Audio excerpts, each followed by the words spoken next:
Breaking news చూస్తున్నాం. Karimnagar BJP MP అభ్యర్థి బండి సంజయ్ ఎన్నికల ప్రచారం నిర్వహిస్తూ అస్వస్థతకు గురయ్యారు. హుటాహుటిన పార్టీ నాయకులు ఆయన్ని కరీంనగర్ బీజేపీ ఎంపీ అభ్యర్థి బండి సంజయ్ ఎన్నికల ప్రచారం నిర్వహిస్తూ అస్వస్థతకు గురయ్యారు. అయితే ఆయన్ని హుటాహుటిన నాయకులు ఆసుపత్రికి తరలించారు. అయితే సంజయ్ పరిస్థితిపై ఆయన కుటుంబ సభ్యులతో పాటు కార్యకర్తలు ఆందోళనకు గురవుతున్నారు. విషయం తెలుసుకున్న కార్యకర్తలు ఆసుపత్రి దగ్గరకు భారీగా చేరుకుంటున్నారు. వడదెబ్బ కారణంగా కుప్పకూలిపోయారా లేక గుండెపోటుతో అస్వస్థతకు గురయ్యారా అనేది ఆందోళన నెలకొంది.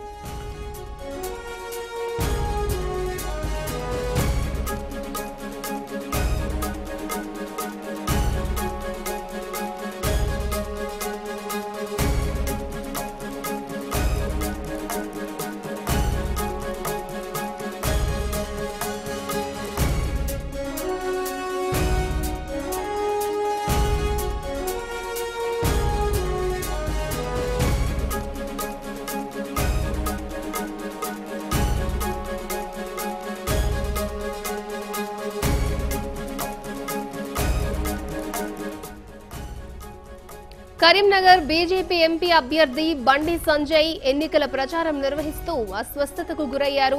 హుటాహుటిన పార్టీ నాయకులు ఆయన్ను ఆసుపత్రికి తరలించారు. అయితే సంజయ్ పరిస్థితిపై ఆయన కుటుంబ సభ్యులతో పాటు కార్యకర్తలు ఆందోళనకు గురవుతున్నారు. విషయం తెలుసుకున్న కార్యకర్తలు ఆసుపత్రి దగ్గరకు భారీగా చేరుకుంటున్నారు. వడదెబ్బ కారణంగా కుప్పకూలిపోయారా లేక గుండెపోటుతో అస్వస్థతకు గురయ్యారా అనే ఆందోళన నెలకొంది.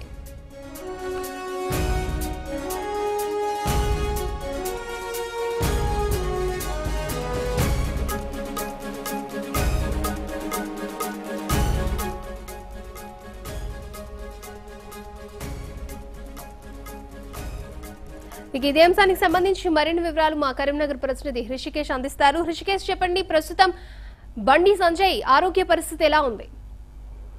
అక్షయ, ఈ రోజు ఉదయం ప్రస్తుతానికి బండి సంజయ్ పరిస్థితి ఆందోళనకరంగా ఉందని చెప్పొచ్చు. అయితే కరీంనగర్ లో ఈ రోజు ప్రచారంలో చివరి రోజు కావడంతో ఒక భారీ పాదయాత్ర అనేటువంటి ఒక కార్యక్రమాన్ని ఇక్కడ రోడ్ షో ద్వారా నిర్వహించడానికి తలపెట్టారు. వైశ్య భవన్ నుంచి ప్రారంభమైనటువంటి ఈ కార్యక్రమంలో ఆయన ముందుగానే చాలా ఉద్వేగభరితమైనటువంటి ప్రసంగాన్ని చేశారు. కరీంనగర్ ప్రజలను ఉద్దేశించి తనకు ఒక అవకాశం ఇవ్వాలని, ఈ క్రమంలో హిందూ ధర్మానికి సంబంధించి కూడా కొన్ని వ్యాఖ్యలు చేసిన నేపథ్యంలో కొద్దిగా ఉద్వేగానికి అయితే గురయ్యారు. ఆ సందర్భంలోనే అక్కడి నుంచి రోడ్ షో ద్వారా బయలుదేరినటువంటి ఈ యొక్క ర్యాలీ ఏదైతే డాక్టర్ స్ట్రీట్ గుండా దాదాపు ఇక్కడ మంచిర్యాల చౌరస్తాలోని ప్రధాన ప్రభుత్వ ఆసుపత్రి ప్రాంగణంలోకి రాగానే మొదటి గేట్ వద్ద ఆయన పూర్తిగా ఒక్కసారిగా స్పృహ కోల్పోయి వాహనంలోనే పడిపోయారు. అయితే ఆ క్రమంలోనే అక్కడ ఉన్నటువంటి కార్యకర్తలు హుటాహుటిన వెనుకనే ఉన్నటువంటి అంబులెన్స్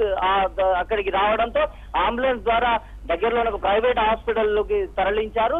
అయితే కొద్దిసేపటి క్రితమే జరిగినటువంటి ఘటన పూర్తిగా భాజపా శ్రేణుల్లో ఆందోళనలు వ్యక్తం చేస్తున్నది. కుటుంబ సభ్యులు కూడా ఇక్కడ కన్నీరు మున్నీరుగా విలపిస్తున్నారు. ఒక దయనీయమైనటువంటి ఒక ఉద్యోగమైనటువంటి వాతావరణం అయితే ఇక్కడ నెలకొంది. అయితే పూర్తిగా సంజయ్ కి సంబంధించినటువంటి ఆరోగ్య పరిస్థితిని డాక్టర్లు నిర్ధారించాల్సి ఉంది అక్షయ. అయితే ప్రాథమిక అంచనా చూసినట్టయితే ఇప్పటికీ ఆయన స్ప్రోలో లేరు. అయితే ఎండ దెబ్బ కారణంగానే నిరవధికంగా ఈ సమావేశాలు, రోడ్ షోలు నిర్వహించడం, ప్రచారం చేసే భాగంగానే ఆరోగ్యం కొంత దెబ్బతినందని, ఎండాకాలం నేపథ్యంలోనే వడదెబ్బ కనుక తగిలి ఉంటుందా లేదా ఇంకే ఇతరమైనటువంటి ఏదైనా కారణాలు ఉన్నాయా అనేది డాక్టర్లు నిర్ధారించాల్సి ఉంది అక్షయ. ప్రస్తుతానికైతే ఆయన ఇంకా ఇప్పుడే ఫ్లూయిడ్స్ అవి ఎక్కిస్తున్నారు. ఇప్పటికీ ఆయన పరిస్థితి అయితే కొద్దిగా ఆందోళనకరంగా ఉన్నట్టుగానే చెప్పొచ్చు అక్షయ. కార్యకర్తలు, కుటుంబ సభ్యులు, భాజపా శ్రేణులు చేరుకుంటున్నారు. ఇప్పటికీ ఇక్కడ అయితే పరిస్థితి చాలా ఉద్వేగభరితంగా ఉంది అక్షయ. అలాగే డాక్టర్లు ఏమంటున్నారు? హాస్పిటల్ దగ్గర పరిస్థితి ఎలా ఉంది? ఒక 15-20 నిమిషాల లోపల ఒక మొదటి సంబంధించి ఆయన వైద్య నివేదిక అందజేస్తామని డాక్టర్ ఆసుపత్రి వర్గాలు చెప్తున్నాయి. అయితే మరి కాసేపట్లో ఈ యొక్క బులెటిన్ ఏదైతే ఆరోగ్యానికి సంబంధించినటువంటి హెల్త్ బులెటిన్ ఒకటి రిలీజ్ కావాల్సి ఉంది అంటే ఇప్పుడు ఒక 15 నిమిషాల లోపల ఆయన యొక్క ఆరోగ్య పరిస్థితిపై ప్రాథమిక అంచనా ఏదైతే ఉందో ప్రథమ నివేదిక అందించే అవకాశాలు ఉన్నాయి. అయితే డాక్టర్లు అయితే ఇది దాదాపు వడదెబ్బ అయింది వచ్చు, అంటే పల్స్ కి సంబంధించినటువంటి బీపీకి సంబంధించిన కొన్ని నిర్ధారణ పరీక్షలు పూర్తయిన తర్వాత కానీ మనం పరిస్థితిని ఇప్పుడే చెప్పలేమని చెప్తున్నారు వైద్యులు. అలాగే కుటుంబ సభ్యులు ఏమంటున్నారు? గతంలో ఎప్పుడైనా ఇలా జరిగిందా బండి సంజయ్ గారికి?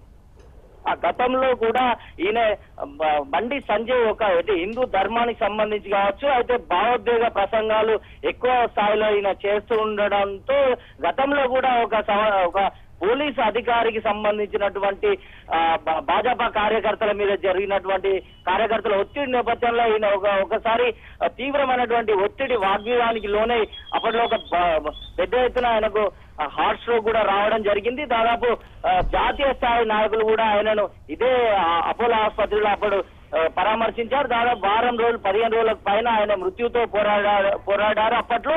అయితే ఆయన ఆరోగ్య పరిస్థితి మాత్రం కొద్దిగా అంటే ఆయనకు ఒక గుండె సంబంధించినటువంటి వ్యాధి, ఇప్పటికి మందులతోనే ఆయన వెల్లదీస్తున్నటువంటి పరిస్థితి. అయితే ఆ క్రమంలోనే కుటుంబ సభ్యులు ఆందోళన చెంది ఎప్పటికప్పుడు జాగ్రత్తలు తీసుకుంటున్నప్పటికీ కుటుంబ సభ్యులు ఎప్పుడు వాళ్ళ సోదరులు కావచ్చు వీళ్ళు ఎప్పుడు వెంబడి ఉంటూనే ఉన్నప్పటికీ కూడా ఇలా జరగడం అనేటువంటిది కుటుంబ సభ్యులకు కొంత బాధాకరమైనటువంటి విషయాన్ని నింపితే. అయితే బాగా కుటుంబ సభ్యులు అయితే ఇక్కడ భారీగా చేరుకున్నారు. వాళ్ళ కుటుంబ సభ్యులు అటు భాజపా శ్రేణులు కూడా అదే స్థాయిలో కొద్దిగా ఆందోళనలో విలపిస్తున్నటువంటి పరిస్థితి.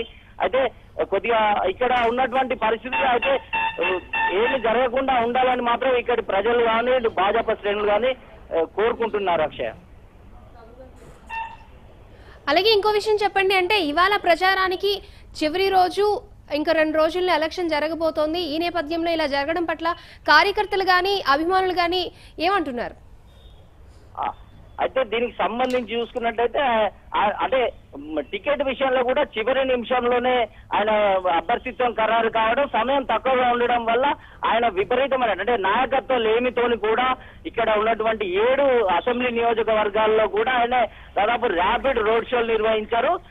ప్రతి రోజు ఉదయము మధ్యాహ్నం సాయంత్రము ఎడతెరిపి లేకుండా సభలు సమావేశాలు రోడ్ షోలు ఎక్కువగా ప్రాధాన్యత ఇస్తూ ప్రజలకు చేరే ప్రయత్నం చేశారు. దాంట్లో కొద్దిగా ఆహారపులో అయితేనేమి వాతావరణంలో అయితే శరీరానికి సంబంధించి కొద్దిగా అలసట అయితే ఖచ్చితంగా జరిగిందని చెప్పొచ్చు. అయితే దీనికి సంబంధించి అసెంబ్లీ ఎన్నికల్లో కూడా ఆయన ఓడిపోవడం, గతంలో కూడా ఓటమి పాలవ్వడం, ఆయనకు ఇప్పటికే సానుభూతి పరంగా కూడా ఎక్కడికక్కడనే గ్రామాన కావచ్చు నియోజకవర్గాల్లోనే కావచ్చు దాదాపు స్వయంగానే కార్యకర్తలు తరలి రావడం, ఆయనకు ఎక్కడ కూడా ఒక పటిష్టమైనటువంటి నాయకత్వం నియోజకవర్గాలలో లేకపోయినప్పటికీ యువశక్తి ప్రధానంగా నిర్మితమైనటువంటి యువతనే నమ్ముకొని వాళ్ళతో బలంగా హిందూ ధర్మ స్థాపన కోసం ఏదైతే ఆయన పోరాటం చేస్తుండో కార్యకర్తలు ఆయనకు బలమై పూర్తిగా నియోజకవర్గాల్లో దగ్గరుండి బైక్ ర్యాలీలు రోడ్ షోలు సంబంధించి అంతా కార్యకర్తలే తనకు అండదండలుగా ఉండి నిరంతరం ఆయన కొద్దిగా ఉద్వేగభరితమైనటువంటి ప్రసంగాలు చేస్తున్న నేపథ్యంలో ఇప్పటికే ఇటు టీఆర్ఎస్ ప్రభుత్వం చేస్తున్నటువంటి వ్యాఖ్యల నేపథ్యంలో కూడా హిందూ ధర్మస్థాపన రామరాజ్యానికి సంబంధించి రామ జన్మభూమికి సంబంధించి హిందువులకు సంబంధించి చేస్తున్న వ్యాఖ్యల నేపథ్యంలో ఆయన ప్రతి ఒక్క ప్రసంగంలో కూడా కొద్దిగా ఉద్వేగానికి గురవుకుంటూ రావడం, ఎట్టి పరిస్థితుల్లోనే ఒక బలమైనటువంటి సానుభూతి పవనాలు వీస్తున్నటువంటి నేపథ్యంలో ఆయనకు ఇప్పటికే అన్ని వర్గాల్లో సామాజిక వర్గాల్లో కూడా ఆయనకు గతంలో ఓటమి చెందిన కారణాలు కావచ్చు, ఆయనకున్నటువంటి అంటే జిల్లా నేతలు కావచ్చు, ఇక్కడ రాష్ట్ర నేతల్లో ఉన్నటువంటి సమన్వయ లోపాలకు సంబంధించి కూడా ప్రజల్లో ఒక బలమైనటువంటి సానుభూతి ఉంది. అయితే స్వామీజీకి సంబంధించి కూడా నిన్న జరిగినటువంటి వేములవాడ రోడ్ షోలో ఉదయాన్నే ఎల్లారెడ్డిపేట నుంచి కూడా ఆయన ఒక భారీ బహిరంగ ర్యాలీతో పాటు ఆయన అక్కడ ఒక రోడ్ షో అనంతరం స్వామీజీ కూడా తన భార్యకు సంబంధించి కావచ్చు, ఒక భరతమాత ముద్దు బిడ్డను కన్నటువంటి తల్లికి సంబంధించిన కావచ్చు, ఆయన నేపథ్యంలో స్వామీజీ ఇలాంటి ఒక బలమైన హిందుత్వవాదిని గెలిపించుకోవాల్సినటువంటి ఆవశ్యకతకు సంబంధించి కరీంనగర్ లో బండి సంజయ్ ఏదైతే గెలిపియాలని స్వామీజీ పిలిపించిన నేపథ్యంలో కూడా నిన్నటి భారీ రోడ్ షో కూడా వేములవాడ సంఖ్యపల్లి దగ్గర జరిగినటువంటి రోడ్ షో కూడా సక్సెస్ అయింది. దాంట్లో స్వామీజీ కూడా ప్రత్యేకంగా ఇలా అనారోగ్యంతో బాధపడుతూ కూడా ప్రజలకు ఇటు హిందూ ధర్మానికి సంబంధించి సేవ చేయాలని ఏదైతే బండి సంజయ్ లాంటి ఒక స్వాప్నికుడు ఏదైతే కలగంటున్నటువంటి ఒక వ్యక్తి, ఇట్లాంటి వ్యక్తికి ఒక అవకాశం ఇవ్వాలని ఆయన స్వామీజీ కూడా పూర్తిగా కరీంనగర్ ప్రజలను ఉద్దేశించి పిలుపును కూడా ఇవ్వడం జరిగింది. అయితే ఇవన్నీ అంశాలతో పాటు ఆయనకున్నటువంటి పరిస్థితి, ఇప్పుడు ఆయనకు జరిగినటువంటి ఈ ఘటన కూడా, ఈ అనారోగ్య పరిస్థితి కూడా ఆయనకు ఒక రకంగా చెప్పాలనంటే అంటే ఈ సమయానుకూలం అని కాకపోయినప్పటికీ ఇది ఖచ్చితంగా ఒక రకమైనటువంటి వేగాన్ని, విజయానికి సంబంధించినటువంటి ఒక ఆయన పట్ల ప్రజలు తీసుకునే ఒక వైవిధ్యమైనటువంటి తీర్పుకు సంకేతం కాబోతుందని మాత్రం చెప్పొచ్చు అక్షయ్. అలాగే బండి సంజయ్ అస్వస్థతకు గురి కావడం పట్ల ఆసుపత్రి దగ్గర కూడా భారీగా అభిమానుల ఫ్లోటింగ్ ఎక్కువైనట్లు తెలుస్తోంది. అయితే హెల్త్ బులెటిన్ ఎప్పటిలోపు విడుదల చేసే అవకాశం ఉంది? అయితే